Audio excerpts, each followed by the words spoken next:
Coach Mike McConathy's basketball team has had a little time off for finals and now has a couple of games coming up this week. Wednesday at Texas Tech, an Elite Eight team last year, and Saturday in Shreveport-Bossier, in Shreveport at the Gold Dome against Southern University.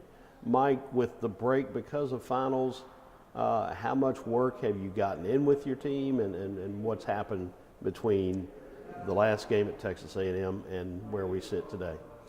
We've actually had a couple practices, but we've also given them off complete days in between. I think 2 complete days to where they can make sure they were taking care of what they needed to take care of. And then also, you know, I don't feel like it's a bad thing when you do bring them in on the final days, because it gives them a chance to, you know, break out of what they've been into. But it's pretty taxing when they do come in, because generally they're pretty in a little bit of a fog, to say the least. But you know, we've been able to work on some things and seem to be relaxed and getting a little bit better in some areas. But you know, it is hard to judge the improvement from last Monday to this week, especially when you're fixing to go to Lubbock to play Texas Tech, one of the top 15 teams in the country. It's very difficult. Okay, let's talk specifically about that challenge. A team that was in the Elite Eight last year, and a team again that certainly seems to be as good as anybody in the country. Yeah, they do a great job, and it starts from the fact their coaching staff, Coach Beard and one of his assistants, Coach Mark Adams. Coach Mark Adams we know extremely well because he was at Howard College, head coach at Texas Pan-Am at one time, and has been there at Texas Tech for many years. Very, very, very successful, very amazing. And Coach Beard is just remarkable what he's done everywhere he's been after leaving Texas Tech, being Coach Knight's assistant for many years. Hard-nosed, tough, you know, going to take it to you. Very demanding.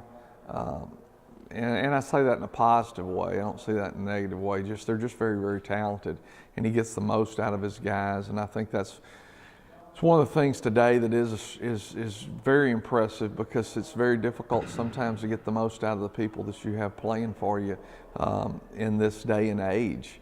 And I think that's one of the challenges of coaching that I never thought that I would ever say that is a challenge, to get the most out of the players that you have, because of the fact that if you like to play, why wouldn't you try to produce at the highest level?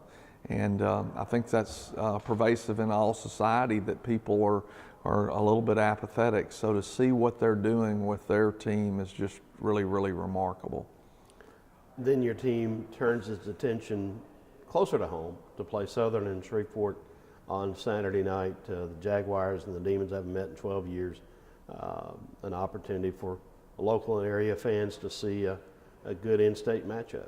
Yeah, you know, I'm always in favor of those, and you know, unfortunately, I'm someone that, you know, my philosophy on that's really different from most. But you know, a good opportunity to play, and really appreciate Roman Banks, the AD there, being able to get this put together there with Kelly Wells and the Shreveport Sports Foundation. And we're grateful to them for allowing us to be there to play there.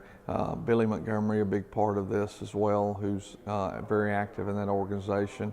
But a chance for the local teams to play, and you know, got the nursing program, Northwestern Station there in Shreveport, and you've got Susbo Station there, part of Southern University. So it'll provide a good opportunity for some local flavor, I guess you might say, and hopefully some of those people will come out and see their teams play.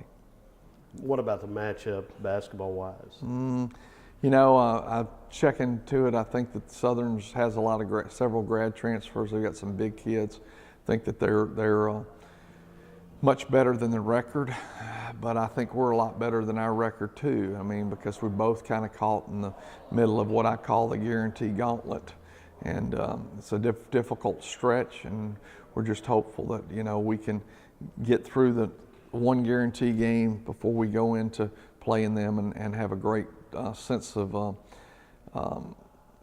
mind, a presence of who we are, and continue to improve and get better. I do feel like that we've got some guys that are taking a step up I thought Darian Dixon has played well. C.J. Jones playing a lot better. We just got to get some of the other guys to step up. DeAndre Love really needs to step up and be the complete player that he's capable of being.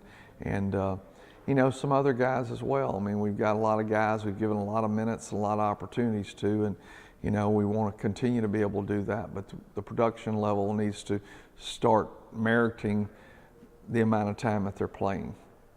After Wednesday night, as you said, you're done with the Power Five, the big guarantee stretch. Then you've got 3 games before conference. So what's your timetable for the rest of this month with your basketball team in terms of how you want to develop it?